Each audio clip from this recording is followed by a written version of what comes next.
Okay, I'm going to start off by saying, James, I love how you like to call these things fireside chats or fireplace chats. And I'm going to tell a lot about where we tape. I mean, we tape this show in a condo. We're certainly not taping this beside a fireside.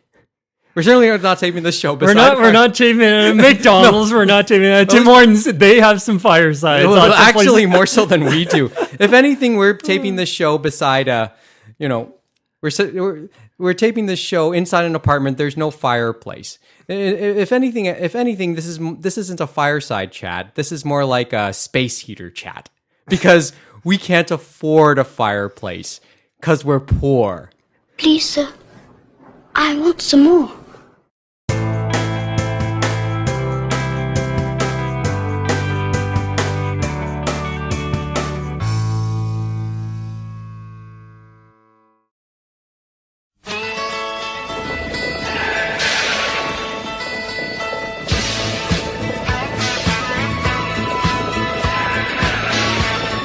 Expressed in the following are those of its participants and do not necessarily reflect those of the producers and the Six Talk Podcast Network.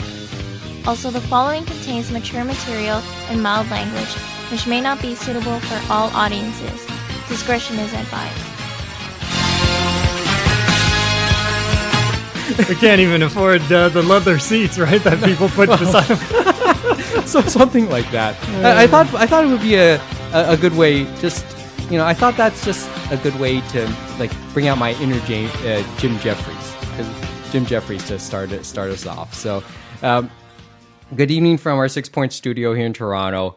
Mike Nicolas, James Austin, just the two of us this time around, recording what essentially is Anime Roundtable version 2, digest number 2. It's been what? It's been over a month. Yeah, over a month. Well, we're just into March, so yeah. Oh, yeah. Well, yeah. I was about to say. Well, we had to get in our obligatory February taping. Well, we missed it. Well, if we had 29 days, we would have made it. Oh, yeah, that's true too. That's true too. It is Friday. We're taping this on Friday evening, March the 1st, 2019. And as mentioned, it's been a month and a half now since we last taped, and frankly, none of us were really prepared to do a full episode, but we did want to put something out there. So we want to reserve this digest for essentially things that have caught our attention over the last 6 weeks, and probably these are items also that will be up for further debate when Kevin, Mo, Young Mo, Neil, Jeff, maybe Angela, maybe Courtney, if we're real lucky on those two, and Jeffrey too. Happy belated birthday, Jeff. When they come around the table again. So so we just wanted to talk about literally stuff that's on our minds, but not really, not really talking to dead air or not really talking solo. Mm-hmm. Right? So where do we start? I mean, we have maybe, half a dozen, maybe, we're going to see what we can pack in the next hour or so we're talking. First thing I'll do first is silence my watch. That's not a thing we used to say way back in the day. I'm just going to silence my watch. Yeah, I'm just going to silence my watch. We used to say that a lot. You used to say it in the first few episodes, right? When we were at York. Well, when we were saying, yeah, take a shot there, right? So where do we start? Oh, well, I know you were getting some stuff done last weekend there at the podcast camp, trying to spruce us up, right? So how did that go? I know you just went for the day. Yeah, I only went for one day. Okay, Podcamp 2019. This, I found out, is now an actual tradition. Has become a tradition at Ryerson, sometime a February conference. They call it an unconference if you look on their website. It's just, it started off as a podcast camp and a podcast conference talking about all things podcasting. I think it's branched a little bit more into social media, just general social media stuff, and marketing in the social media and basic marketing in the social media age. But like it lends itself to some academic stuff, some with interests. I mean, I met a lot of fellow podcasters and wannabe podcasters, people who want to use social media marketing and as a tool for income. I met people in the broadcasting. I met a few people who are professors at other colleges at Ryerson.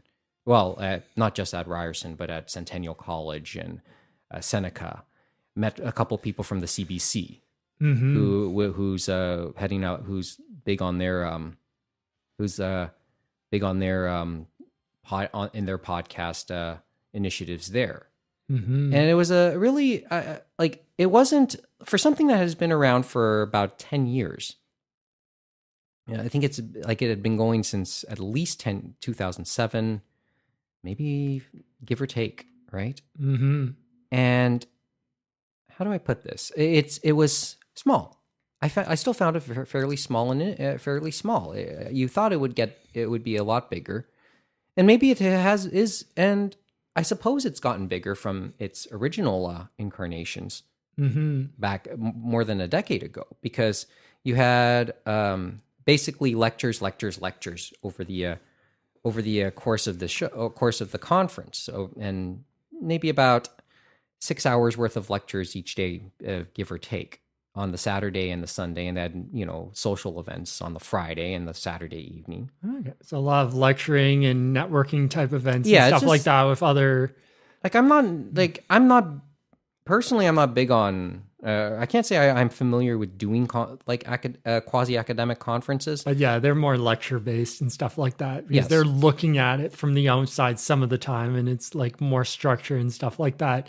It's kind of funny when you think about that, because podcasting and social media is so unstructured, and there's no, I would say, it's like whoever can find the right formula or the silver bullet to actually make the money off of it, God bless them, because it's so unstructured. Like, you just have to hit that viral moment and just run with it. That's one way to put it. That's a good way to put it. That's not I wouldn't say that's wrong. I can't say I agree or disagree. It's just, that's food for thought. And it comes back to one point that I kind of learned while being at the conference, which was there's no wrong answers to this, right?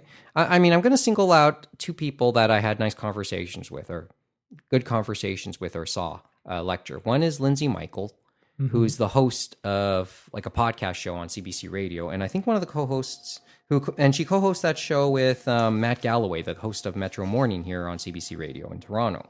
Okay. So, what was her name?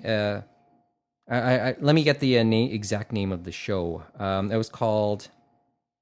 Well, I don't have it down. Oh, well. Oh, Podcast Playlist. That's the name of her of the show, from Lindsay Michaels' show. And she co-hosts that with Matt Galloway, Podcast Playlist. And she did this, and I missed about the first 10, 15 minutes of it. But she talked about the trends in podcasting and the things that and the things that people are looking for when they listen to podcasts. In it, she talked about 5 pillars. Okay. As to the things about podcasting, why people listen to them, or what they look for in podcasting. And those pillars are podcasts to entertain, to educate, inform, inspire, and connect. And she spent her entire lecture. I could definitely see those. Yeah, like obviously we would be more for entertainment and connecting. It's like, I know for other ones we usually listen to, it's like information and education. CBC is big on those and stuff like that, with their news organization being at the forefront for that and doing certain stories. Yeah. But the thing is, the other thing, but she, like, what stuck out to me at the time was the last 2 points, because as she introduced those 2 points, she talked about the issue of loneliness and how some health organizations are attributing that to attributing that as being a growing health problem, because of how how loneliness can lead to mental health issues, and in turn can lead to physical health issues. Oh, how people are getting their content and stuff like that, and they're more.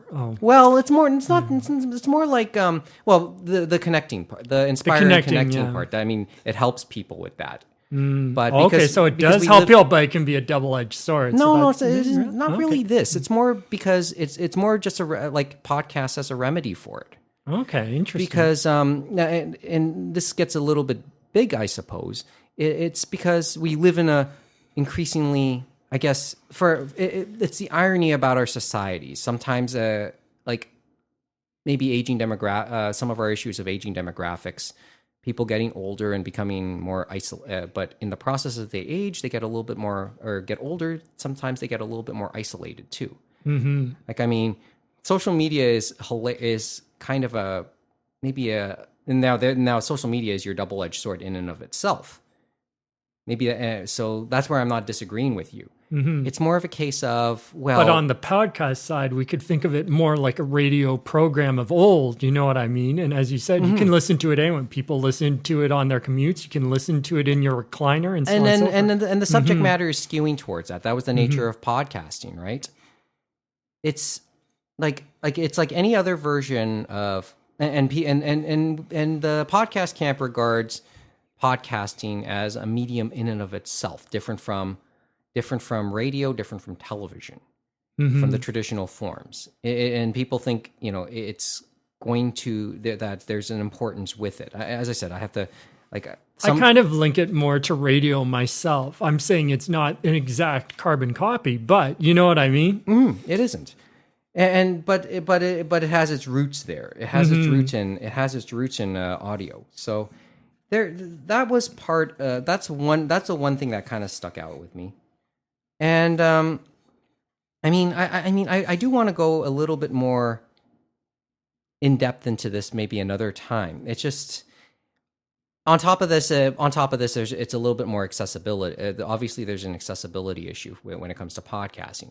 There's 500,000 podcasts out there, I guess. It's like basically an ocean, and it's like, where do you start and stuff like that. And even if you're like, I want one of those 5 pillars, they probably are flooded in all 5 pillars. Oh yes, no doubt about it. And then as other lectures went, we talked about lectures also talked a little bit more about repurpose existing content. That was another one that kind of stuck out with me. So say somebody puts out a blog post, an article, etc. And then we start to allow, and then people like to make media, make content based on that one post. Mm-hmm. But maybe this is sort of the anime and manga model in many respects. When we start all these other content, in the end, in many ways, promote the original post. Mm-hmm. Kind of like anime and manga. Yeah, it's like ours could definitely be seen as that. And even going way back, I think about Icarus. Remember that they're not in business anymore, but remember we took the creator Simon, I forget his name, but remember he always did like blog posts and stuff like that, and looked at a lot of things. And sometimes you could take a few things and look at that, and sometimes we'd maybe take a link and you'd put a thing back, and you said he was very thankful and gave a shout out to us, I think, at one point. I do. I sort of remember it. It's a little bit murky in my I know memory it's now. Because it was way back when, and then he just kind of disappeared, which is kind of crazy. But it's kind of that thing where it's like it goes together. You know what I mean? Mm-hmm. And that's a little bit more elaborate. But even at its most simple form, in many ways, an anime promotes the manga or a video game. Yeah, right? No, we said the trifecta is what they were always going for, where it's like if they could get like 2 of the 3 or something like that, be like a really big hit. And as you said, it's like you had the manga and then the anime and then the game, or sometimes it would be either or, it depends, and they'd go from there. And as you said, with the production committee system, basically it's like, okay, you guys do this, you guys do that, you guys do the other thing, and then away they go. Yeah. And then, of course, you have like the merchandising, which is the figures and everything like that. So you never know. And that's sort of the story of this lecture done by a guy named Andy McElwain, right? Mm-hmm. And I think his slides are there. It's on the Podcamp website, and I guess we'll link a link to it in the show notes on the website. So that was interesting. One was another lecture I saw was the next lecture I ended up remembering was it was done by a guy named Shane Burley, and I think he did a book called Social Media for Kids for Dummies or something to that effect. And he talked about just, having a seize the day moment, seize the day type thing. Only so many Friday nights left, he called his lecture. The whole idea the idea is you should just hit record, basically what we're doing here tonight, what we did about a year ago, because I know in February, while we didn't tape, we passed the anniversary of our return, of taping our return. Tonight, this week, like March 3rd, will be Anime Roundtable's 13th anniversary, is it? 2006. So the podcast will celebrate its 13th anniversary later this weekend. So it's been that long. Yeah, time does pass, doesn't it? No kidding. You look great, by the way. I'm sure. So, but he said, but Burley's thing is hit record and be authentic. Like that, I think, and use and challenge yourself to do something that you would find insane. We do get that from some of our people we have on, right? It's like they give us that insanity, I'm sure. Not so much. Neil and Adam definitely gave us the spark plugs. No kidding there. The other lecture that stuck out, one more lecture that stuck out to me. Actually, there's maybe two more. One other lecture that stuck out to me. It was a guy named Anthony Morco, who had this belief, who had nothing against where the increasing commercialization of podcasting. But what about the true amateurs? What about the true personal ones? He used this phrase, I believe in podcasting more as a strict art form. Something that that's never going to be that will never make money, but should be a snapshot of the people who make it. I suppose, right? And it's good. And he was always happy that he always said his favorite podcasts were the ones that were so ad-libbed and seemed so on the topic of being authentic, of being real, right? I guess it could be worse. We could be like that one Oscar speech. It's like we'll just take turns. Oh yeah. Well, there's a bunch of Oscar speeches that were like that on Sunday. Oh man. But I think he really liked the more unscripted styles. That seemed to be him, right? But as I said, he has nothing against the way podcasting is going. It's just the way things are. It's just that there is a reason why it started in the first place, or how it started in the first place, and we shouldn't. And there's nothing wrong with sticking with those roots. So he refers to it as podcasting as an artistic pursuit, right? And as I said, his favorite podcasts are the ones made by his friends that talk about their daily lives. So, and these are the types of shows that you're not likely to find in a directory, and kind of like an audio journal and stuff like that. Basically, people reading each other's audio journals, kind of like as I'm reading from my own right now. We'll talk about that in a sec. So, and these were all good food for thought items. I will, as I said, I have to get in touch with some of these guys a little later on in the future. And then one other person who I spoke with was a journalism professor at Centennial College, and this was part of that networking. And she was a wonderful person to talk to, wonderful prof. She told us that her class, she gave them their term assignments, and their assignment is to create a podcast for themselves, and she'll be marking at least 3 dozen, she said. Oh, that's going to be quite a process. Oh man. But we had a nice long conversation. I think she's done some stuff based on World War II stuff. So I think it would be interesting to talk with her and tell her the story of the Visser brothers. To tell, oh yes, and the connection they have to the Anne Frank story. Yep, that. And then, of course, even the building itself of the comic den, it's like the history of that and all the war wounded and that coming back and stuff like that. Yes. I hope that house was properly, like, you know what I mean? Because it is similar to the Grange, which is in Mississauga too, and had a similar story. You know what I mean? Okay, I'm going to backtrack for our listeners just to tell them the story of, well, first of all, the Anne Frank story.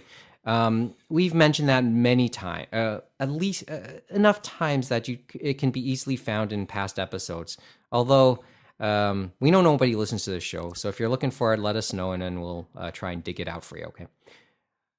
The Comic Den brothers, so Terry and Anthony, they ran their store in a house that was made in a repurposed house that was moved into Mississauga, but I forgot where it originally was. That's the first thing.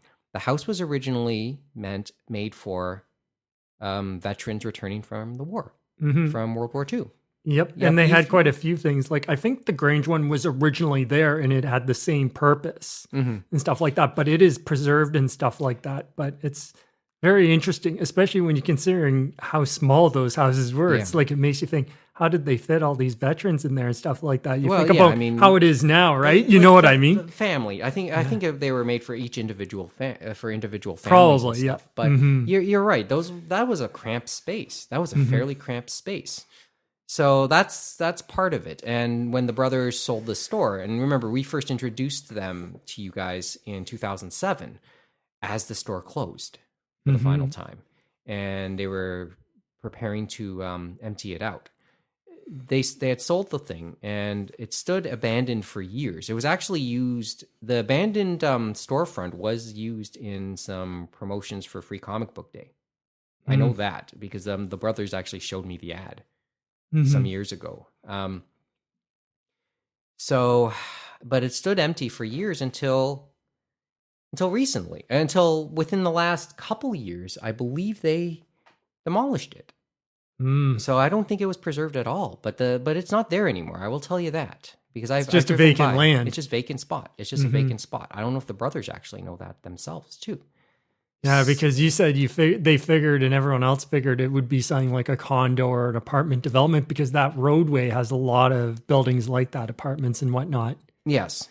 So we don't know. Like, as I said, we have no clue where the what's going to become of the space where the store once stood.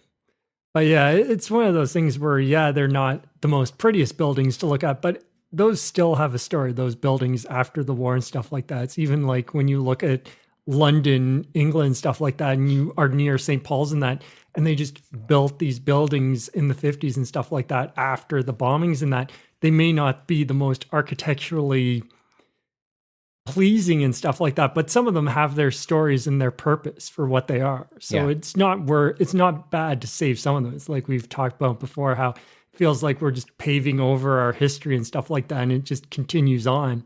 It's like, what's going to happen? All these condos we build, they're just going to tear them all down, build an even higher condo 50 years or 100 years down the road. Well, mercifully, we are unlikely to be around for that anyway. Very nice. On that note, let's move on. Talking with the professor, we had a nice conversation, and I hope to, I sent her an email. Hopefully, her name's Ellen Bessner, and I think she worked for CBC also at one point in her life.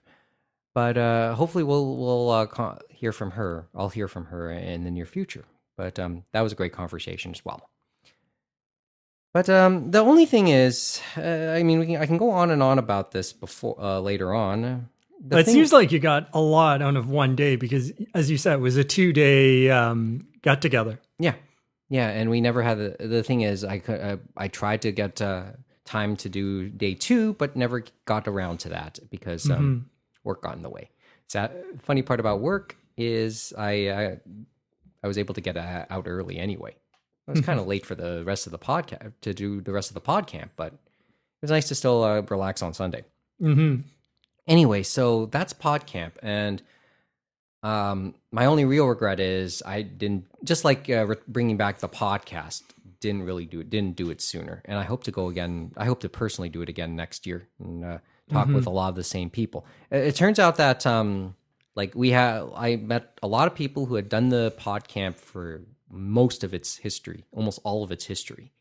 And I started to put some faces to names that I heard in the past who were on Facebook groups that I heard about concerning amateur podcasts in Canada. I met people who I'd seen posts from that Facebook group for the first time. Okay. So I thought nice to, talk with them talk with them as well. Podcamp Toronto, and that'll be something to look forward to in the future, assuming we're still around. Presumably, we'll still be around. Okay, so that's one topic on my mind.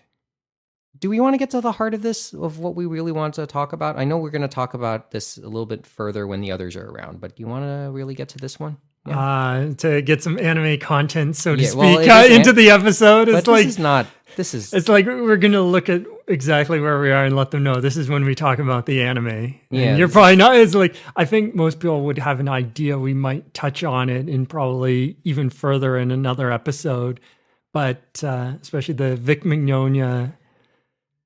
Yeah, it has many layers to it, and it feels like it's kept on growing and growing. It's probably there's not anything more now at the beginning of March, but it just kept on growing. This has taken a life of its own, I think. I'm going to backtrack a little bit. When I say backtrack a little bit, we joked around, or not really joked, but we wondered, like when the creator of Kenshin Watsuki, when Nobu Watsuki got caught up in his child porn issues some years back, and we talked a little bit about that, and anime having a Me Too moment. Well, that wasn't it. That Me Too animes, or North American anime fandom's Me Too moment has happened, and it happened in the last month or so.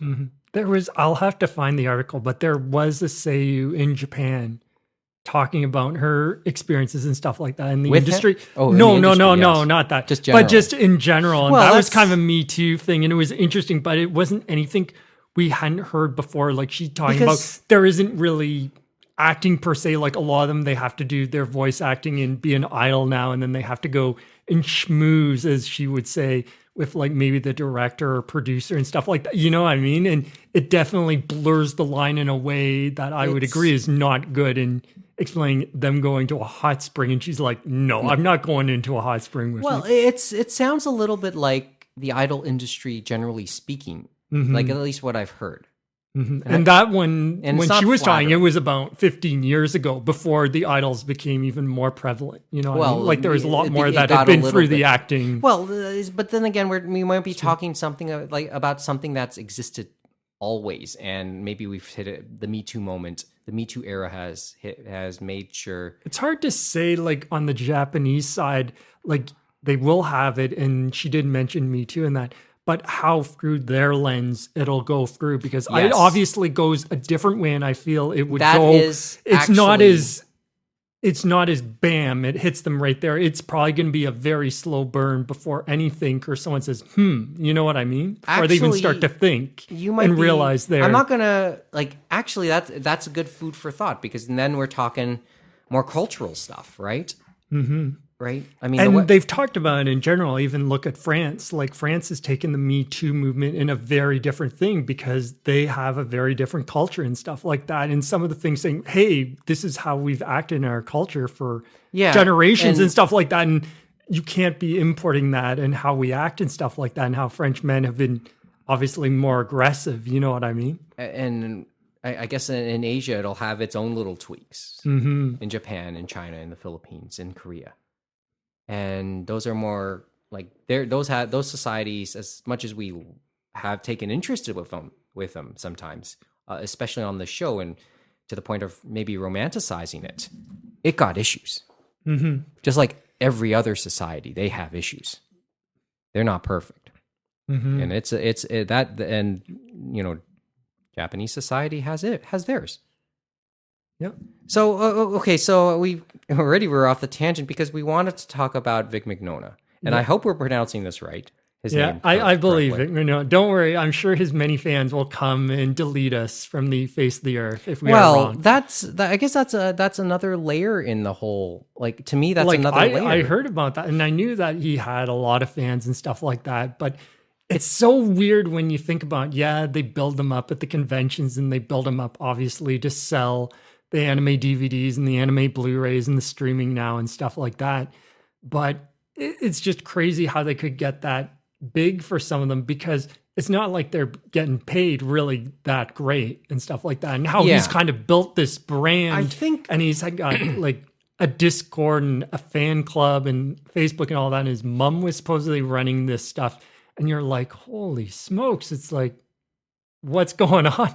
Yeah, this is it's not rare probably on the Japanese side, but I feel it's very odd to me on our side. You know what I mean? to see a Western voice actor kind of get that type of cult following in many ways, in any other language other than and that sounds like what's happened with Vic and he was the biggest decade and a half. But he's, as we said, and it was the more recent ones that he has still had issues before he even got into anime, which was probably when he started with ADV and stuff like that. So it was even, they said, in the late 80s, and that was when he was with, I guess, a Christian theater group or Christian TV or something like that. But he had still been. It's like his behavior is very ongoing, stuff like that. And the thing is, I don't think he realizes he's been crossing the line and stuff like that. You think so? You think I think he's talking to himself when he's got some. I don't think him going to therapy or him doing I think it's deep within, and even regardless if he's a good Christian person or whatever, I don't even know what I mean? It's deeper than that and stuff like that. And he has to turn around his thinking. And if he's been thinking like this for over 30 years and stuff like that, I don't think he's going to change his behavior, especially since we've heard all the allegations and how he's been basically very close. And we've heard from Jamie Marchi, we've heard from Monica Riel and stuff like that. And all of them have been very similar and stuff like that about pulling hair. It's like, yeah, it's like maybe a kiss on the cheek is okay, but this is why do you why are you even doing that? Yes. And you would think that if he's doing this in waiting rooms and stuff like that at Funimation or ADV, or wherever it is, conventions. It's like someone, they have probably secretaries and people there. Yeah, they're not actual employees. Like some people are saying, oh, why don't they go to human resources or why don't they do this? These are contract people. They have to have it's like every audition is its own interview. That's why a lot of it probably got swept under the rug because they didn't want to rock the boat. This is at the heart of Monica Rial's statement, from what I could gather. Mm-hmm. Because she, why didn't you speak up? Well, I had to work.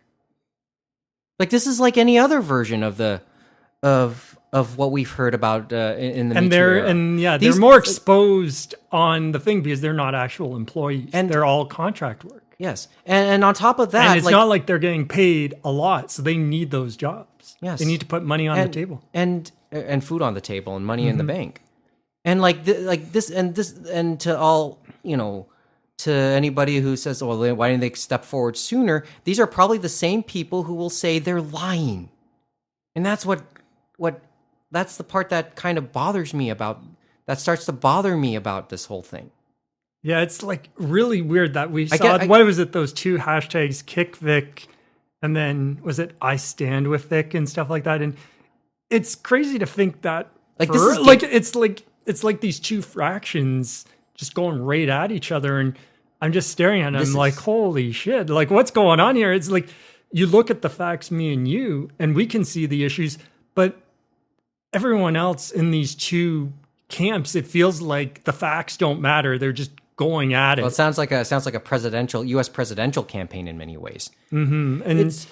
But I feel that definitely, obviously, in our view, looking at it from the outside, and I think most people, if you just strip it away, and you have to strip it away, and that's the hardest part. That's really the hardest part of these type of issues, is that many people can't take that element away from them. We're humans. We're emotional beings. Yeah, you know what I mean? And I get that. And so, but trust me, he got what he deserved, being stripped, Funimation saying, well, we're not going to work with Vic anymore. And it's he got kicked off one of the shows that he was working on for Simuldub, and then Rooster Teeth cut ties with him and stuff like that.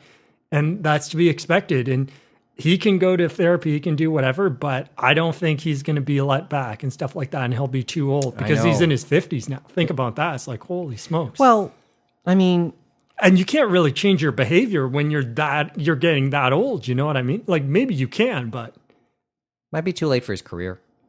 Definitely for his career. But it's crazy, like thinking about, and you hear like the different stories about his over exuberance and his stuff. And I told you about the fact that I only have met him and seen him once.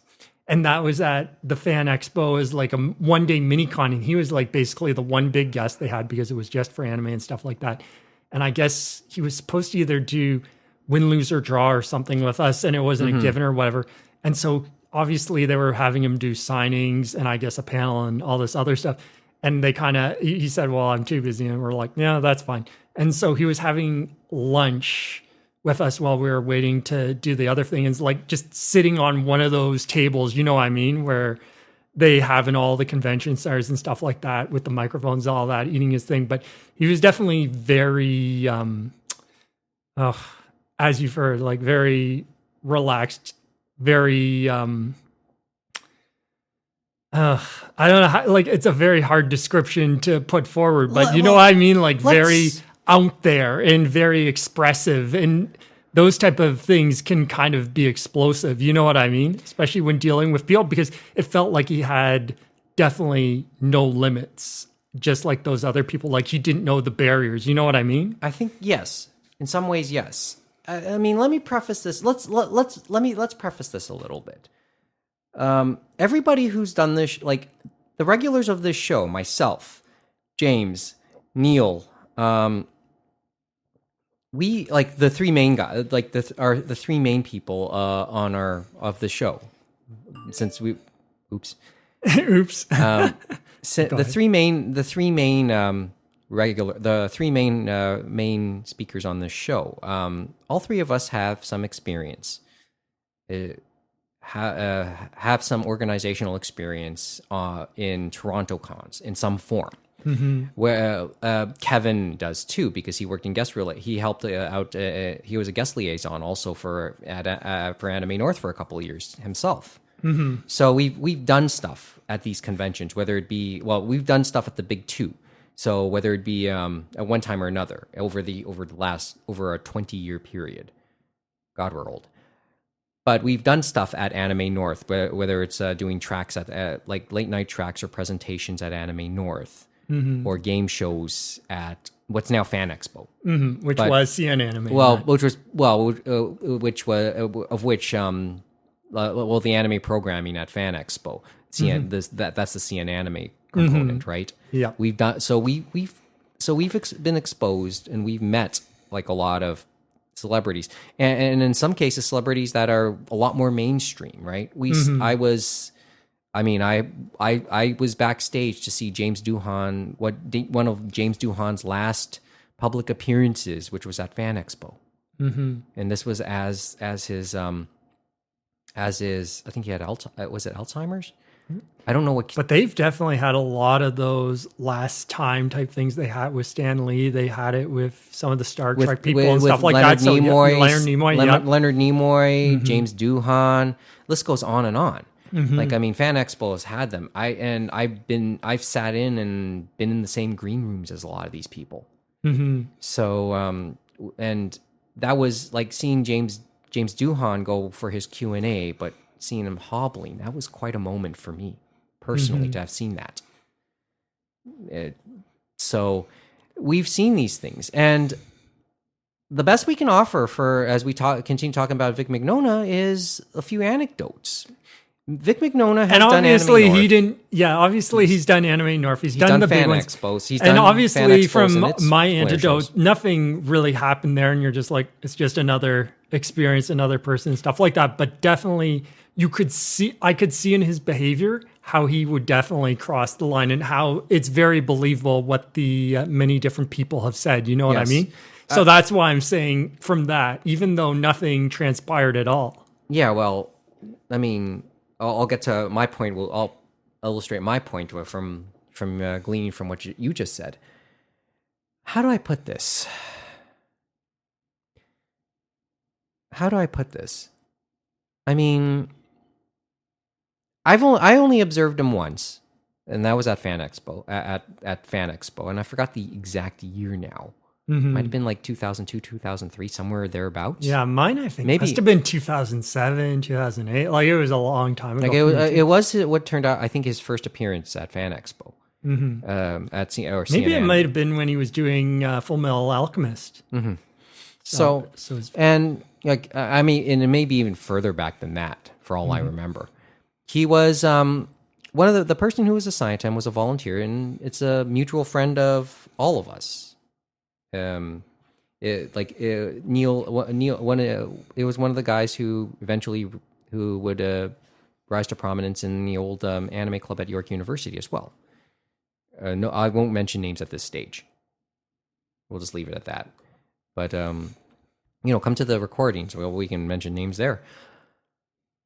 But he was I think he was basically the guy who did the running work, the guest liaison, I guess.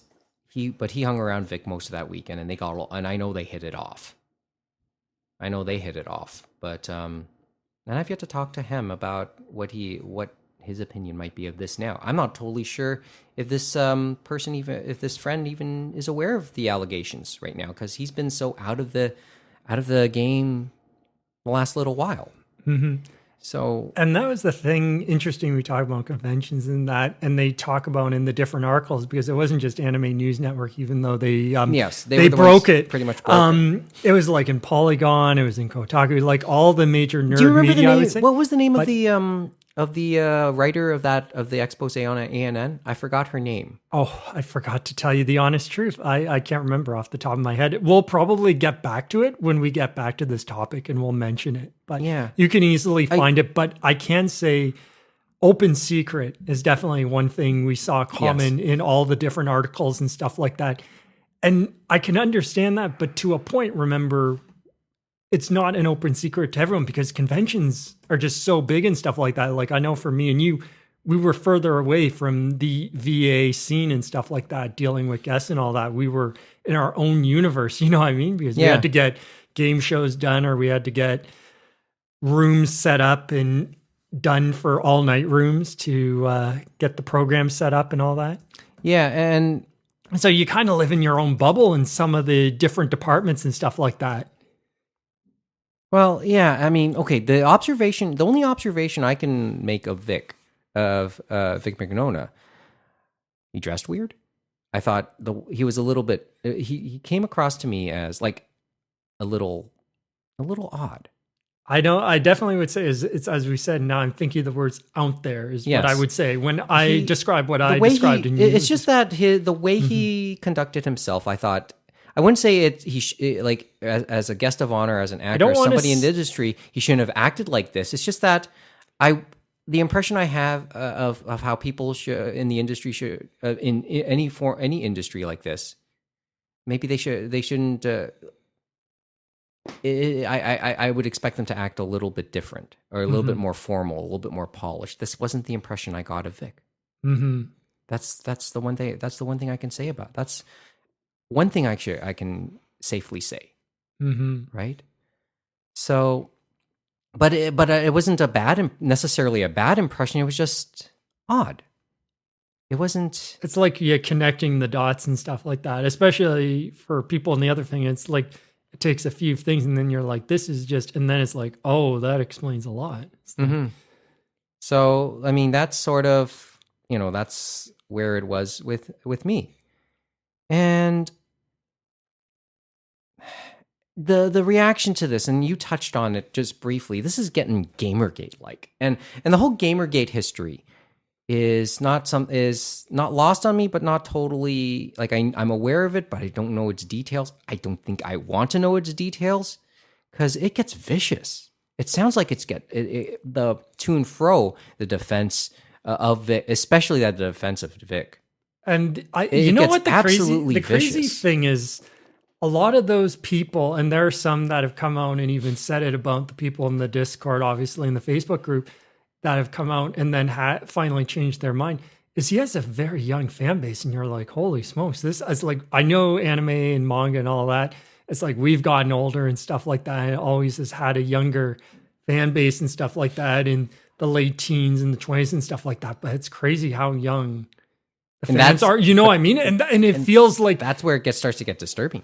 Yeah, I know. Too. And that's also where it's like you see that in the Gamergate and all these other things where there are no filter. They just go right at you and stuff like that. It's like facts and reality don't matter. It's a very exactly. It's like it obviously it has come full circle in the world we live in today, especially in the States. It's become not just in that arena, but in everywhere, and that is definitely concerning. It is because you need to have that filter. You need to know where your information is coming from. Mm-hmm. When I read anything on the internet, I'm like, who is the voice behind this? But you're talking about youth too, right? Mm-hmm. I mean, here we are sitting here watching Overwatch League, and by the way, I think we're watching on break. They're on break. We're watching the Toronto Defiant. We're at the same time watching the Toronto Defiant face the New York Excelsior, and I think, as expected, if you're a fan of this, New York was the top team in the regular season last year, and they're living up to billing right now. I think they're up on Toronto 2-0 or 2 maps to 0. So this is gonna we're watching an inevitability. The Defiant will drop the 2-2 probably before we're done this recording, which by the way is now at 45 minutes. We're running out of time. I think we're going over an hour. Well, we did say we made the bet of it's either going to be an hour or an hour and a half. I think we're going for an hour and a half. We're getting there. So, I mean, on the topic of since I brought up Overwatch League and talking about filters, I mean, we had a prominent French, one of the top Canadian players got released by Dallas early on last season because of his personal conduct on his stream and homophobic slurs. Mm-hmm. We had a player, and then we had two star players for both Shanghai. A star player for the Shanghai Dragons and a star player for the Boston Uprising. They both got released for, I think this sexual misconduct. Again, but this is good that the corporate people are actually doing something and stuff like that, because that was happening before and there was no consequences from, say, YouTube or Twitch. Like now they're starting to actually live by their codes of conduct, which they need to do. They need to tell people this is not okay. And just because we're not in the same room or whatever, because you're on a screen and stuff like that, it's not okay. And that leads to the issues in social media. Mm-hmm. There is no codes of conduct. And so it leads people to come right at you. Mm-hmm. And trust me, I felt it in some form, in various forms over the years. I mean, when we got into that tit for tat with that guy more than a decade ago, mm-hmm. who said we have no credibility as a podcast, which, by the way, I think, ironically, since we're talking about the podcast camp, I think we now have more credibility now than we ever did, if you think about it, ironically.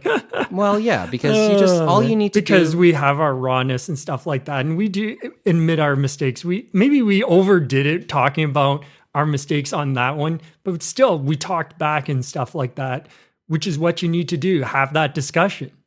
Mm-hmm. You know what I mean? It's not like we ran and hid, and that's what you want to have that discussion if you can have that discussion, but it's very difficult, especially in today's world, because people don't want to have that discussion. And that's very disturbing to think about. It's the double-edged sword of the sometimes anonymity of the internet. We've learned that you can strip away anonymity if you really want to.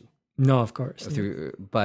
But that was its beauty sometimes. You could say something and you could say something, speak your mind, but you'd have some degree of anonymity to say that. But then people have gone maybe. It was interesting because I was reading some comments. They were on, I think they might have been on Twitter, and they were talking about, McDonald, the head of Tempest from Anime News Network. And some of them were talking about the fact that these people, like, they're just not making good faith arguments and stuff like that. They're going into the forums and stuff like that. And they're like, well, how do we moderate? It's like, you have to be smart and stuff like that. And some people, and obviously a lot of news organizations, how they've combated that is they've just closed down the comments. They've just closed it down. You know what I mean? And they're like, okay, do we do that? Do we have to really go to that far end to do that? Hurts. You know what I mean? I will tell you, when you read comments on stories, sometimes there's some of the most disheartening things. Like it just like, forget the stories themselves if they're bad news stories.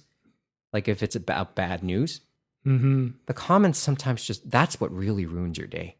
I can say that. Like, it's so disheartening. I have like I come away reading some of those comments and wondering about mankind and humanity.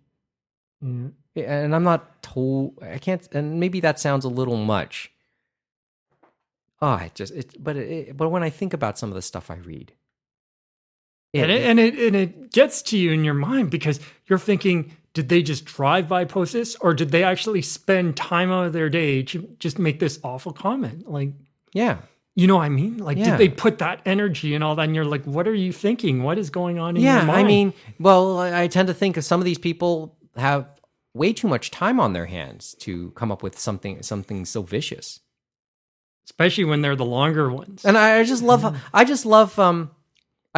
how like when Jay and Dan, Jay Onright, Dan O'Toole, when they did their first when they were on Fox back then, and they did their first email segment. Yeah, for Fox Sports and stuff. Yeah, like that. And they started reading some of the hateful email, and some of them, and they went how much they sucked and stuff. And I love one of them. One of their replies, they said, "Yeah, we have a nationally broadcasted news show, and you're living in your parents' basement." And I thought that was a great response. But something tells me we're in an era you can't ignore it. Like, people say, well, you just grin and bear it and ignore it. No, you can't anymore. We're not in that era. But you have to still measure yourself. It kind of goes back to what we were just talking about and stuff like that. And some of them, they said, okay, I just got to grin and bear it and stuff like that because I need to get the next show and stuff like that. And now they're thinking back, and it's like anything. They're saying, man, I should have really spoken up and stuff like that. Yes, but you would have lost a job. And unfortunately, and in that period of time, it's like, and it was interesting, the discussion they had, Funimation, before they cut ties, they said they had an investigation, whatever an investigation means. You know what I mean? Right. But there was interesting discussions, I guess, about their Dragon Ball movie, the one that he was in, he was Broly and stuff like that they were debating not casting him and stuff like that because they had heard the whispers and stuff like that. And that was like over a year ago, and we were in that time of people speaking out about, you know what I mean? Again, it really, as the that type of behavior, and they're like, crystallize. Okay, maybe we should really think about what we're doing. And then people above them said, no, we're just going to go with it. Well, and now it's kind of like, okay, now we're going to think about. It's like anything, though. It's like a lot of things. I mean, respecting the Me Too era, it has become good business. That's kind of a disturbing thing. That common decency,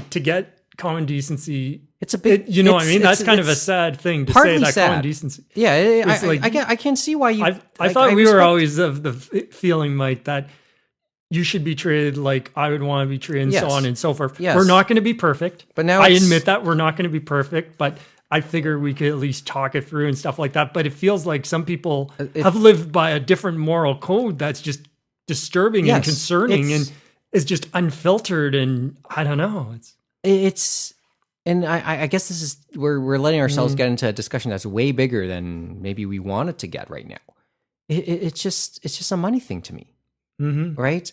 I mean, people didn't speak up because they needed. It didn't hit their bottom line, and we've always heard about that, where it's like until it affects their bottom line, and that's why we've always said it's like, okay, then now it's like put up or shut up, don't buy the product, and we've heard about that, and they said, does that work? A thing just saying you won't boycott their product, and they've always said, oh, boycotts don't work. But it does work in certain cases, depending on how you put it forward. Well, you know what I mean? I mean, especially if they're trying to nip it in the bud beforehand. Maybe it wouldn't work. Associating with R. Kelly is not good business anymore. Just ask John Legend. Associating with Kevin Spacey is not good business anymore. So he got written off of Netflix, and the focus is on Robin Wright's character for the final season of House of Cards.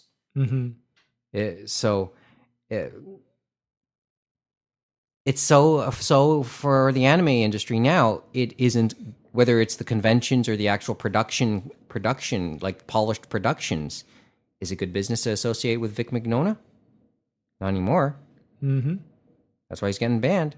And the crazy thing is, he's not going to be like those other ones we mentioned that have all their money. It's like he's going to have a harder fall, that's for sure. But you live your own, dug your own grave, so to speak. Yeah, that's a big part of it. And where do we go? I mean, okay, well, people want to question the credibility of the people who made the accusations. But it's been consistent. Everything we have seen has been consistent. Well, and it kind of, as our personal antidotes, even though we were somewhat more far removed, and even though we might have seen him for, a few minutes at most, it still kind of connects with us because it's like, oh, that explains a lot, because he definitely felt out there. And that would kind of put the puzzle pieces together. You know what I mean? Yes. I mean, how do I put this? Okay, the article, the expose on Anime News Network was written by Lindsay Loveridge. Yes, yeah. And and I know some of the I know that some of the files that she was helped by Bamboo Dong, the legendary, the pretty legendary staff writer. Like, she's been in this for years. Much of the words have been backed up by other people. I've read posts by, obviously we touched on Monica Rial's reaction. We touched like other names I've met. Dave Merrill, the host of Anime Hell at the popular anime critic, the host of Anime Hell here at Anime North, and the creator of Anime Hell. He's spoken, and it isn't. And he has run Anime Weekend Atlanta and stuff like that, helping get that off the ground. Yeah, and he's that. never, he didn't hold back in his feelings about the guy. He cited some words by one of the guests of honor last year at last year's Anime North, whose name I forgot because I've had conversation. I had a nice conversation with her on the Thursday night, and I'm so sorry. I forgot her name at this state right now, but but we'll put it up. And I had a nice conversation with her, and Dave Merrill put up a rant about that she said in light of the whole thing, and it was not flattering towards him. Most of them weren't. These are people who I have spoken with much longer, like a little bit more extensively than I did Vic Mignogna, and I have a lot of respect for these guys. And the other thing is, as you said, look at the behavior. Like, he's been the oddest one, I'd say, of the bunch of people we have interacted with for guests and stuff like that. Most of them have been decent folks and stuff like that. And it's like, you chat with them and then away you'd go and stuff like that. But, and they wouldn't be, I don't know. It's like, as you say, more open and aggressively out there. You know what I mean? Yes. So, I can't wait to see whether the next, like, I don't think there's any much more they can report, because I think they've pretty much run the course and stuff like that. Yeah, that cycle's done, you think? I think the cycle is done. Hopefully people can learn something from that, and we'll see how it goes from there. That's the question mark of... It's just, as I said... It's more of the thing of hopefully... I don't know. The only thing that's concerning, as you said and as I said, is just that big clash between all these people who are defending him, and they're just, I don't know, bad faith arguments, and I don't know. It's like, at some point, it's like we can't really do anything to change their mind. Yeah. Even if we say all we've said and the facts and all that, we're not going to change their mind. And I guess the only thing we can really do is just to leave them be. You know what I mean? And that's all we can do, which is a sad fact, but... Yeah, it is. The thing is, as I said, maybe we, like, as I said, we've met him. We've talked with Vic. I'm guessing, as we said, I'll say it again. It's like we say meet, and it's like we would be like next to nothing. He would never remember us for a second, because we only 15 minutes. For starters. 15 minutes at most. Yeah. But the other side is none of us are like... Yeah, no, of course. We're guys too, right? Yeah. We wouldn't be in the crosshairs. Yeah, but he was I still. know but that his sounds so but his, wrong to say. But his behavior was still in my mind, even regardless. You know what I mean? Odd, if nothing else, right?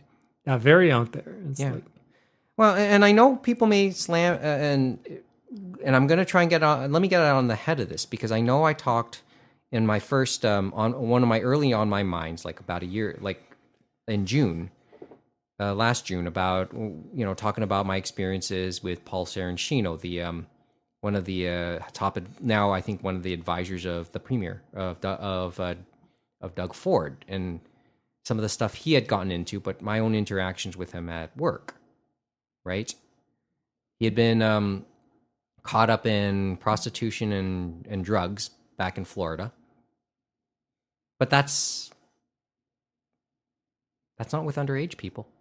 I mean, yeah, okay, that's some morally reprehensible stuff. But that's something that's not to this level. This stuff against Vic is a lot more interesting. A lot more. I was going to say serious would serious. be a lot more. Yeah, serious is probably the word. Right? Right? So, I mean, what do I say? What else can you really say? I mean, maybe that's an apples and oranges comparison. Because, because I know that I came across as somewhat apologetic about Paul Sorrentino. I wasn't trying to be.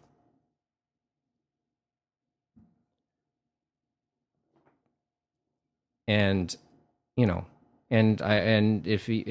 I think if those things were true about him, he should be held responsible, and I think he already has. Mm-hmm. And these allegations against Vic Mignogna, if true, and I have and like I said, I take the word of all that reporting and everything that's come out since. He has to be held responsible too. Mm-hmm. And I think that's already started. Mm-hmm.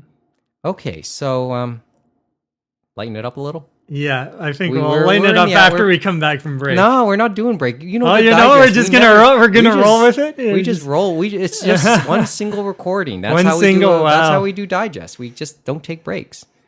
Don't take breaks. I can't believe I'm gonna have to report you to like labor standards or something like that. You're just making me work. Am I treating you to the coffee then? Well, after the taping.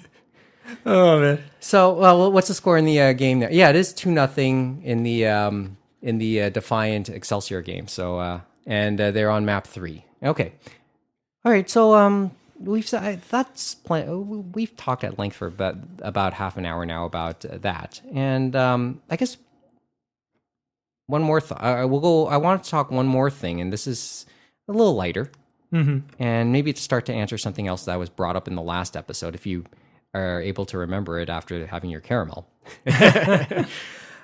Neil asked me a little bit about the popularity of Marie Kondo, yeah. Right? And sitting on the chairs just over to my left, your right, is I had the original two books that she had. And then you said that manga as well. And then now there's I don't know if Neil comic knows I don't know. Whatever you want to call it. Let's say manga anyway. I now have a copy of the manga sitting there, and I don't know if Neil knows about the manga.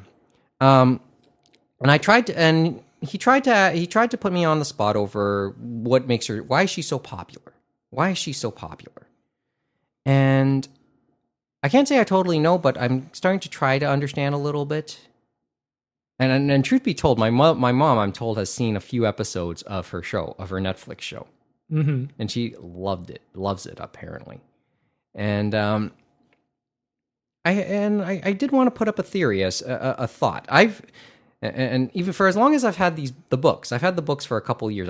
They've literally gathered dust, which is probably not a good thing to admit about a Marie Kondo book. So you're saying you should have thrown them out to give yourself more joy or something like that? No, I should have just read the knowledge. And as I said, I've looked through it, just learned how to fold my clothes. But I want to give myself some time to read them a little more. I did watch a little bit, like about, the first 20 minutes of the first episode of her Netflix show. And I do have some vague memory of her two specials she did on NHK. And I liken a little bit of her popularity to an iPhone, I suppose. Right? The idea is that, much like the technologies in most Apple products, the ideas that Marie Kondo has brought out about cleaning, her like a lot of the basic philosophies, those have been around for years. Yeah, no, we talked about it. It's crazy that we've seen it, and this is obviously off podcast, but we've talked about that, saying other people have done it and they haven't been as crucified as her. Yes. And it's kind of crazy and stuff like that. And and this is where I start to draw my parallel to Apple products, right? Mm-hmm. With Apple products, the technologies that they bring into their phones aren't necessarily new. They've been around a little bit, but what they do with it is they're able to optimize it into a package that works for a lot of people. An attractive looking package, a cute little package that works for a lot of people. And I hesitate to use those words because in many respects, that's sort of kind of how Marie Kondo kind of works. She takes concepts that have been around for years, but she puts it in a form that's user-friendly. Mm-hmm. Puts it in a form that puts it in terms that people who aren't into those type of things would respect and find charming and would like, right? So I think that's part of the appeal of Marie Kondo, the way she presents ideas that have been out there for years. Mm-hmm. I think that's just looking at it just from the first couple minutes I watched this show. And now I'll talk about I joked that the NHK specials were in many ways a backdoor pilot for her Netflix shows. Some ways yes, some ways no. They are very different shows. Remember we talked about, we mentioned earlier how things are presented or perceived in Japan, how they would be perceived and presented differently in, say, North America. And the NHK specials, while they were geared towards international audiences, they were still very Japanese shows. Yeah, that's what I was going to say. It's like they are a public broadcaster, so it's like, yeah, they're going to present it to us, but from a Japanese sensibility. You know what I mean? Mm-hmm. The Netflix specials are very Western in their sensibility. Marie Kondo, from what I understand, is now lives in LA with her family. Mm-hmm. So she's based in LA these days. And then the presentation, the whole feel of the Netflix show is very North American. It holds a lot of aspects that I've become familiar with in watching the odd reality show on on HGTV or something. Mm-hmm. And my sister has that on a lot, so I know something there. It's so it has a little. So you have those type of production values. So they make it seem a little bit more sappy than it already is, a little bit more cheesy than maybe these things could be. Mm-hmm. So, and they focus on things that maybe would look interesting to those two Western viewers of reality shows. One thing they didn't focus on in the NHK specials, like they were very like the NHK. I always look at their programming as somewhat a matter of fact, right? Very pragmatic, very matter of fact. Mm-hmm. But they kind of focus. But I think the part that kind of caught my attention in the first 20 minutes of the Netflix show I watched was they added that spiritual element. It must be noted that that I'm sure many Marie Kondo fans know that she was once a shrine maiden, and that she's very into, and that there's a lot of Shinto elements in her stuff because of that, mm-hmm. Because of her time as working at a Shinto shrine. So that part kind of comes out quite a bit when she gives a prayer of thank you, or a prayer of thank you to a house before she turns it upside down, right? Yeah. In many respects, you kind of see that. It's almost like, remember the? I don't know if you remember the Oh My Goddess OAV back in the day. Like, mm-hmm. like she gives when Belldandy moves into the temple for the first time, she regards the temple in a prayer of sorts, and says, "You must have been a wonderful place before, and let's bring you back to that splendor."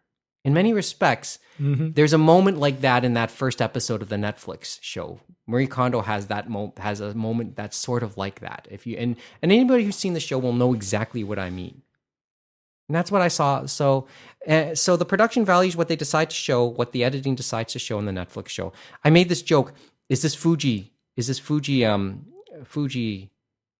producing this show? I don't think it is. I think this is somebody else. This is another production company. Okay. Well, it could be a co-pro, maybe possibly too. Because maybe, Fuji has co-proed with some North American and American stuff. Like I think of Iron Chef is another one they've co-proed with, and they still had a thing in the American version, I believe. Yes, and I think in the Canadian version too. Wait, there's a Canadian version? Oh, God damn. You learn something every day, right? Yes, remind me to show you a video later on. But that's my thought on my thought on Marie Kondo. So that's my base thought, and I maybe as I watch a couple more episodes and maybe read the book or at least the manga, I will make that. I will say that maybe I'll expand on my thoughts concerning that a little bit more. Because you look around when you look around my place, it probably needs a KonMari treatment sooner or later.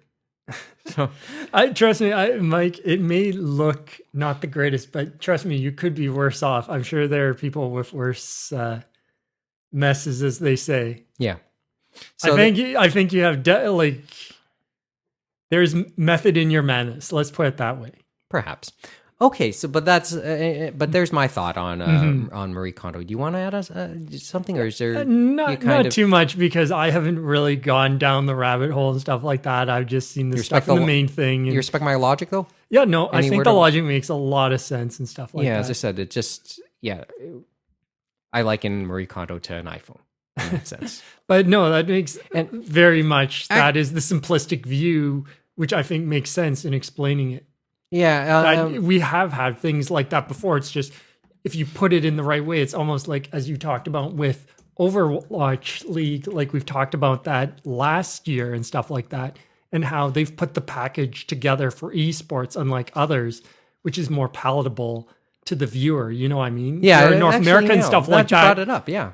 Because it has that sports feel, that ESPN feel, I guess, for the States. And ESPN's picked up Overwatch League too. It's on the last two games tonight will be on Disney XD, and I think ESPN will have coverage of the playoffs later in the year. Yep, all part of the Disney family, right? Right, all in the family. Fox will come in later this year. One other thing, as I said, the other thing that people have also talked about concerning the Marie Kondo show is her translator, because she's now more prominent in the Netflix production. She's become a star in and of herself. Her name is Marie Ida, and you'll see her prominently. And she's featured in the Stephen Colbert. She was Stephen Colbert. Yeah, I saw she was there. So so I don't think she wasn't mentioned much in the. She wasn't seen at all in the NHK special. I don't even know if she was employed at the time, but she is very prominent in the Netflix show, and she's, as I said, she's become a star in her own right. So I think she's, just like a translator would. They make kind of like, which is kind of, I guess, they are the bridge of sorts. They are the bridge, but it's interesting when you think about that. I think of all the E3 translators and stuff like that, and they're just there with their notebook, but she definitely has a lot more, you know what I mean, sass or spice. I don't know what you would call it. You know what I mean? You constantly see her with a notebook as well, right? But you know what I mean? Like, there's way more going on than the normal. But she's become popular. She's not sitting back and just doing whatever. She's like engaged and stuff like that. Okay. Yeah, that's one way to put it.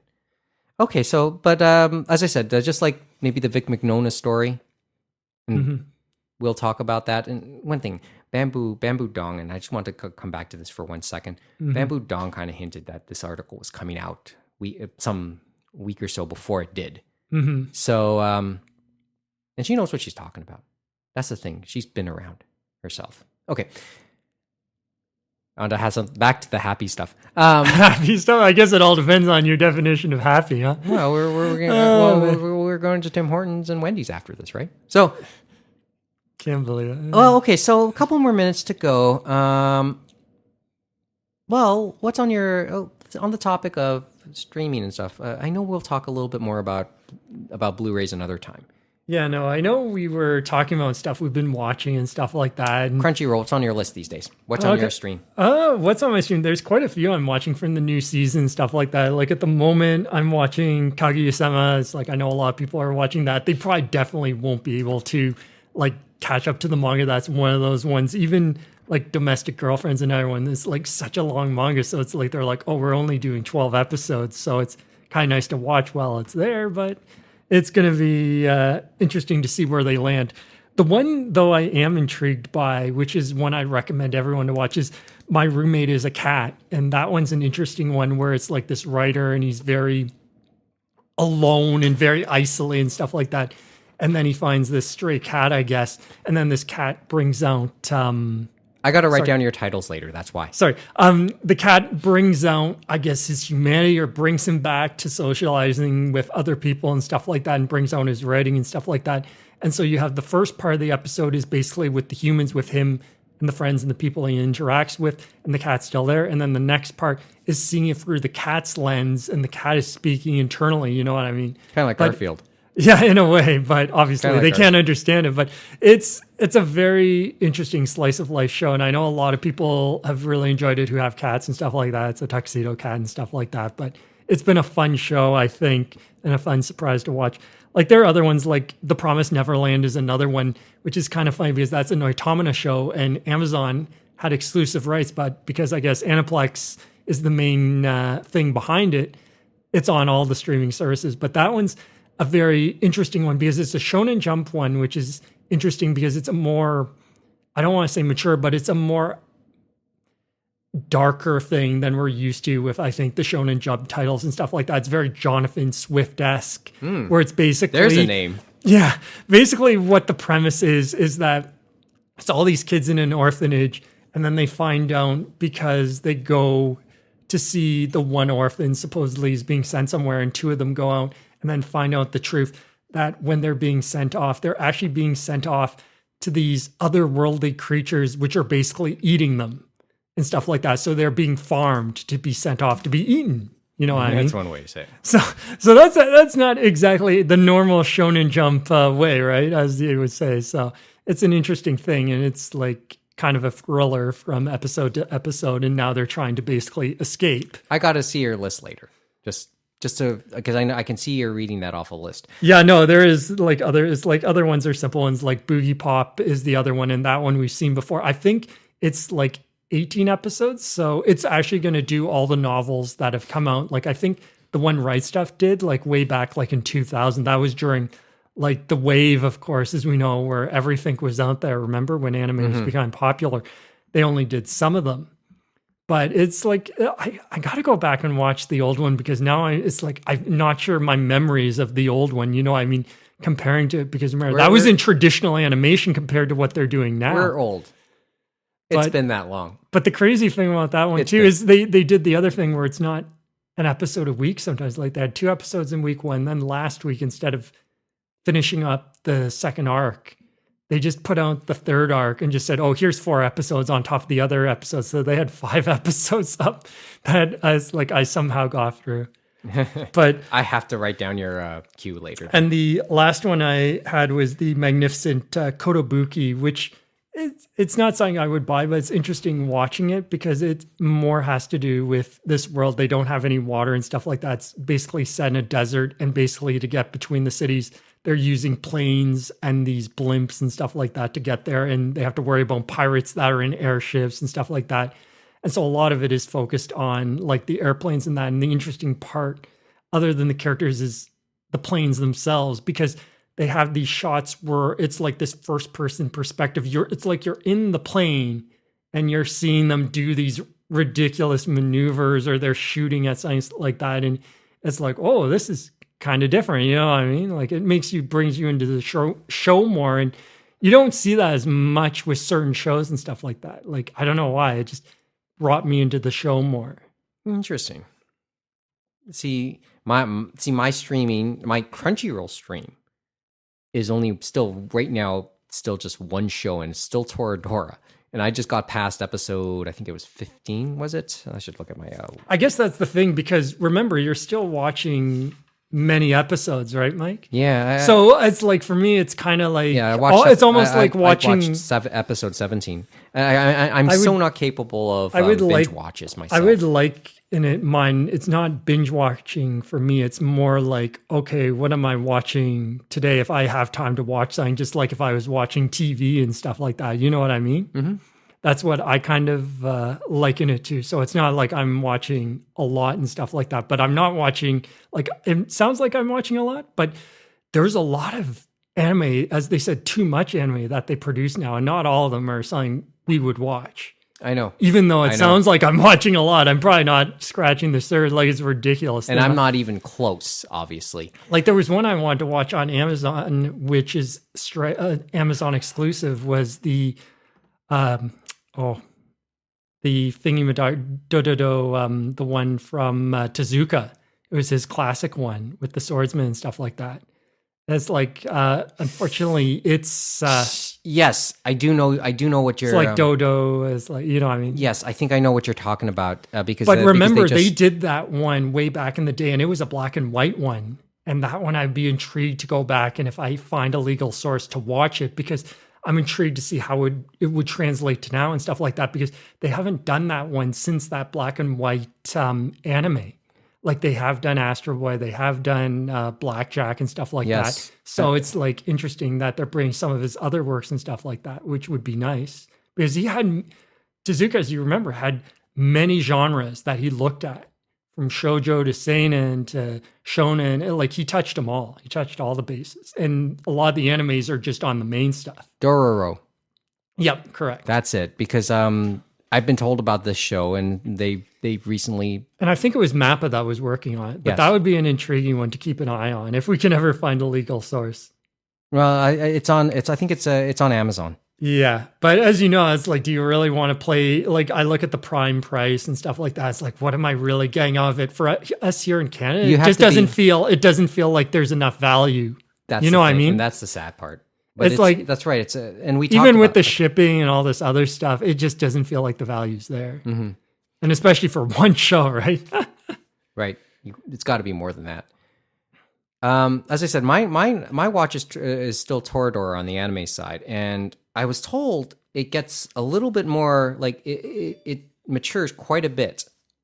It matures quite a bit as the show goes on, because it looks like your usual slice of life comedy, but it gets really serious at some point. I was warned by Kevin on that one, and I'm starting to see it. It's starting to get to that point. I'll leave it at that. I won't say too much else, especially if you haven't seen it.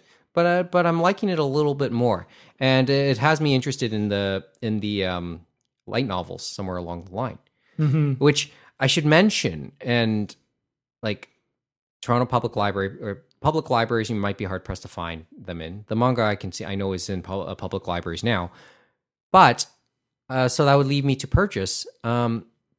And Seven Seas, the prices aren't that bad compared to the other publishers and stuff like that. Yeah. Well, here's the thing about that. It's like, I sold my Kindle, by the way, a little earlier, a few months ago. Actually, thinking about that, the other thing, I'm not sure on that one if they're doing, you won't be able to do it digitally, now that I think about it, for the Kindle, because you can get them digitally, a lot of these novels and that.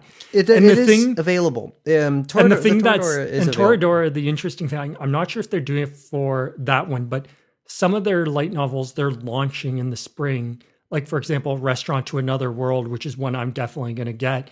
They're doing this thing where 2 months before, they're doing the digital version, and then the physical version is 2 months later, which is kind of an interesting thing.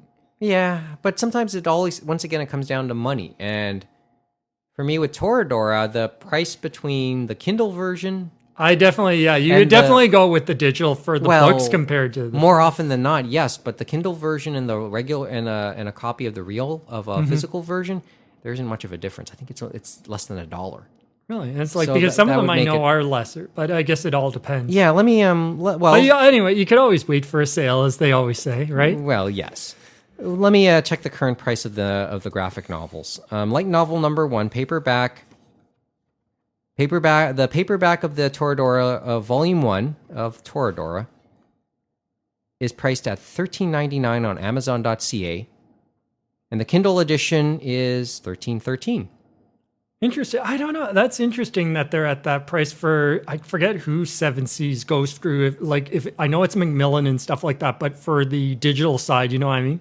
Because some of the other ones definitely are cheaper to buy, like the Viz stuff and the Yen Press stuff. I know is cheaper than the physical versions. Yeah, and even Dark Horse. In contrast, Toradora manga Volume 1 paperback, $14.84 Canadian. Kindle edition, $11.99. Okay, so it's a little cheaper there, though. Yeah, at least we're talking more than $1.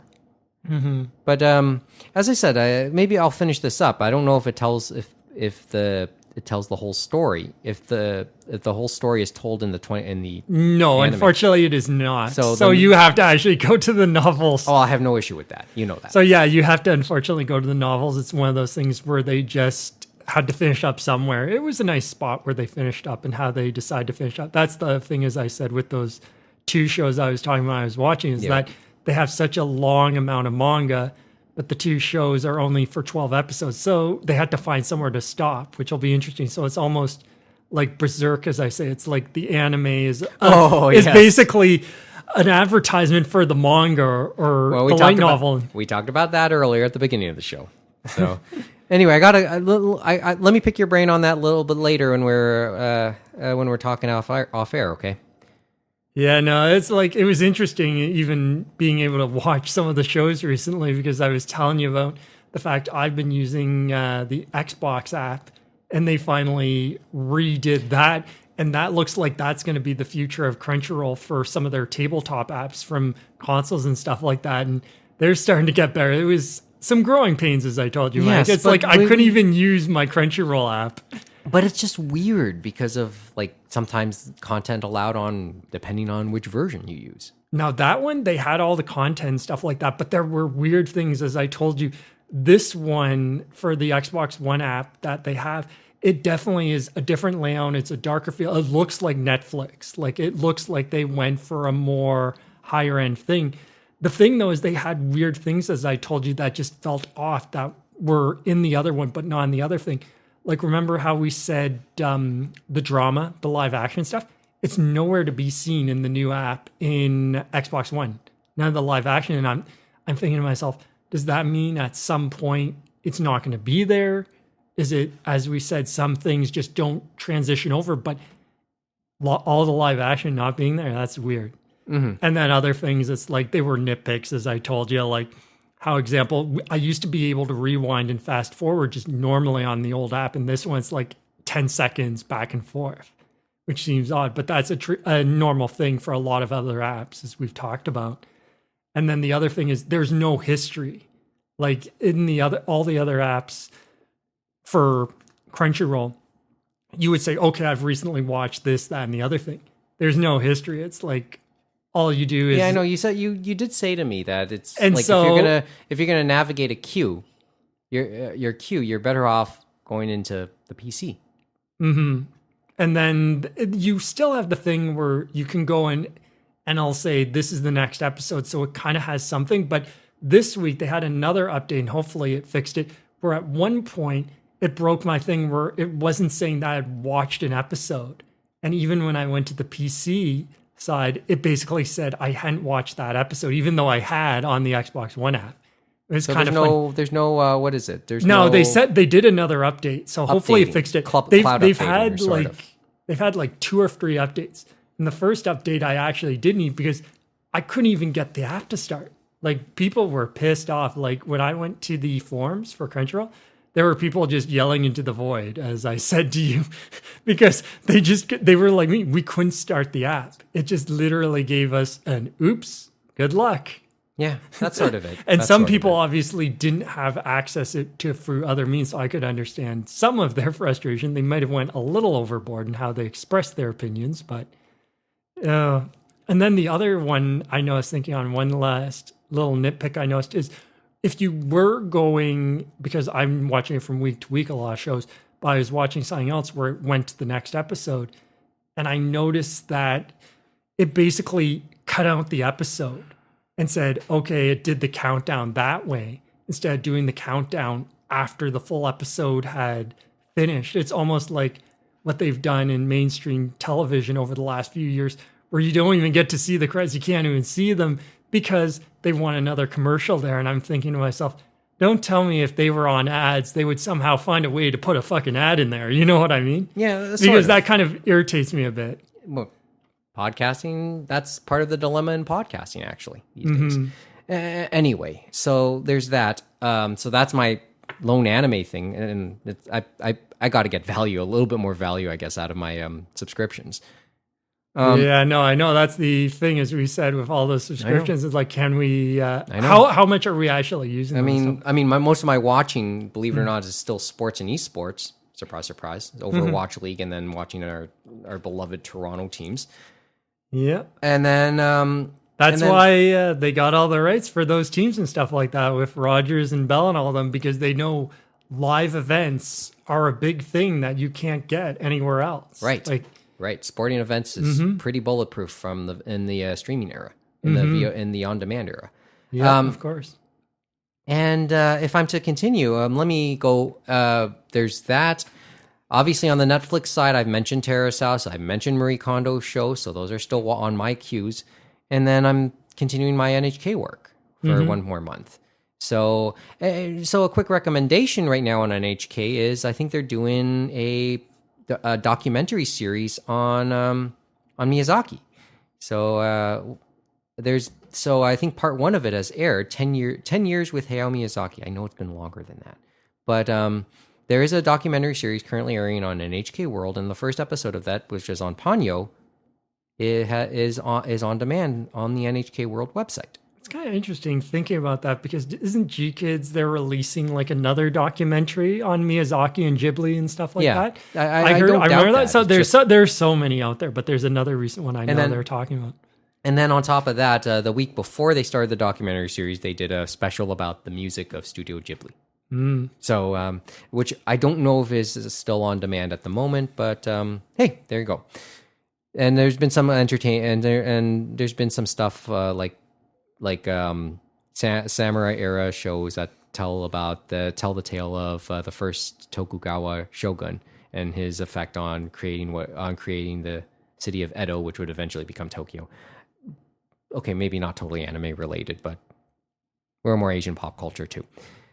So there's so that's what's been on our queue list. Well, as I said, like everything else, they all evolve. One final recommendation before we go off the air, or before we stop the recording, because we are approaching the 90-minute mark now, or we're over the hour and a half mark, so we're over now.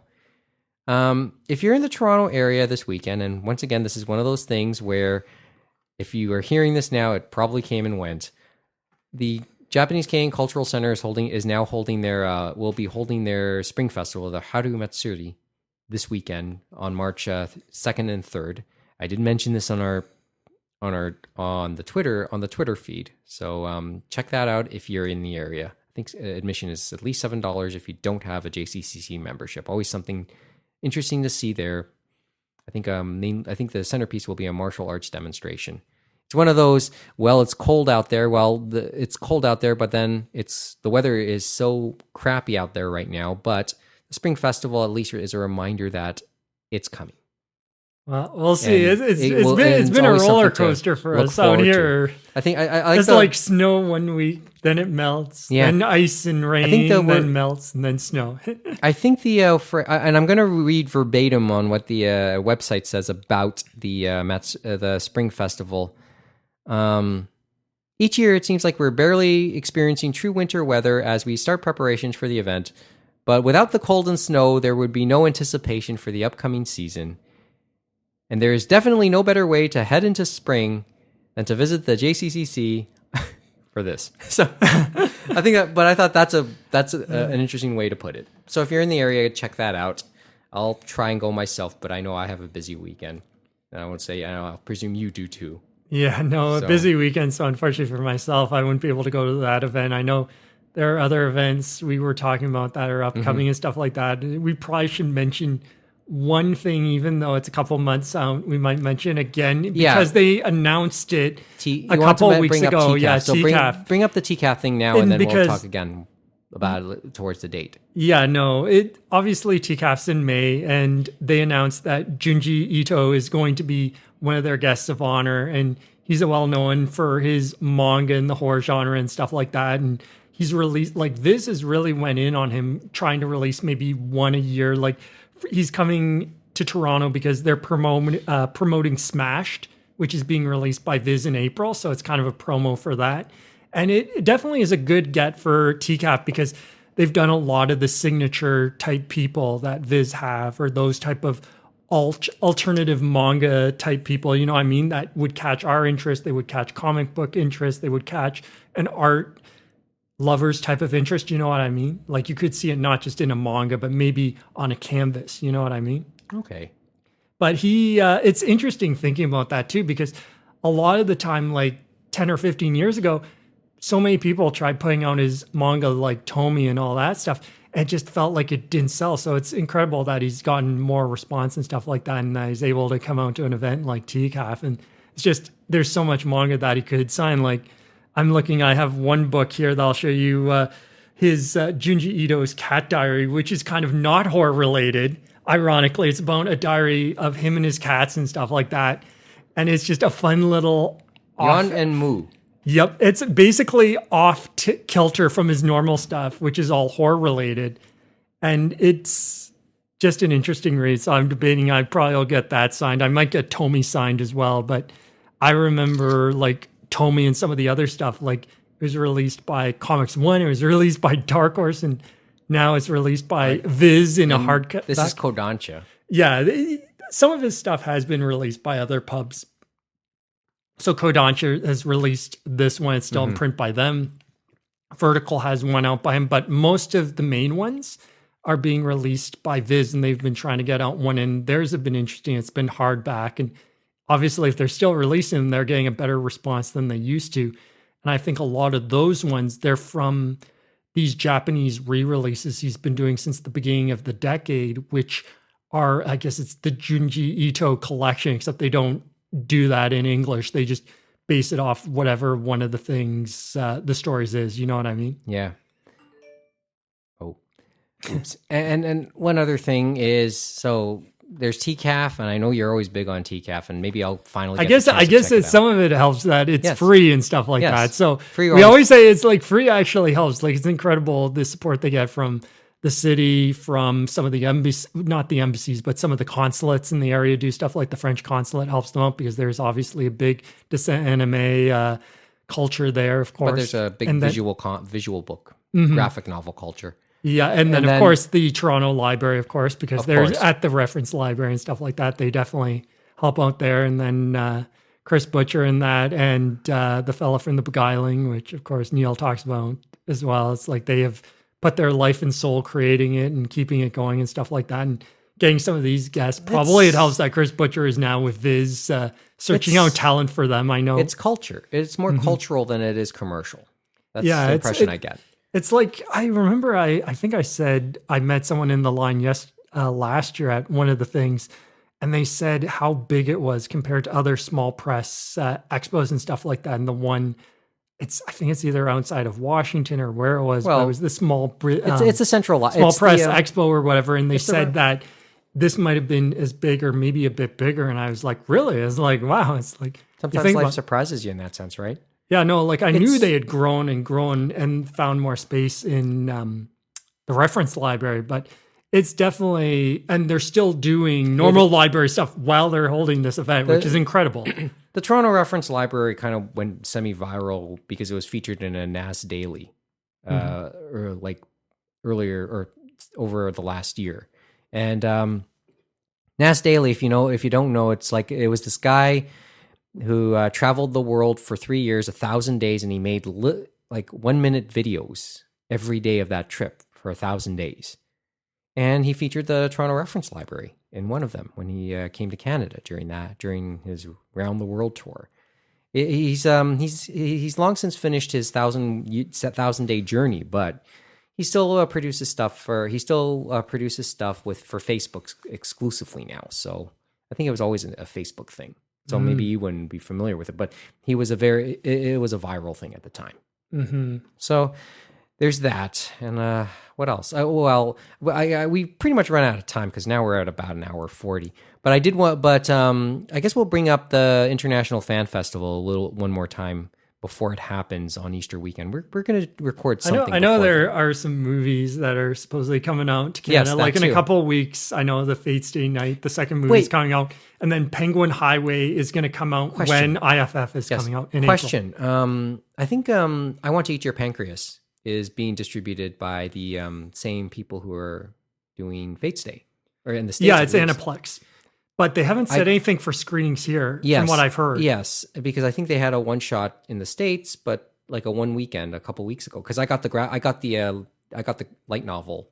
Mm-hmm. I got the light novel as well. I did not get the manga, but I did get the light novel because the light novel is the original story. Mm-hmm.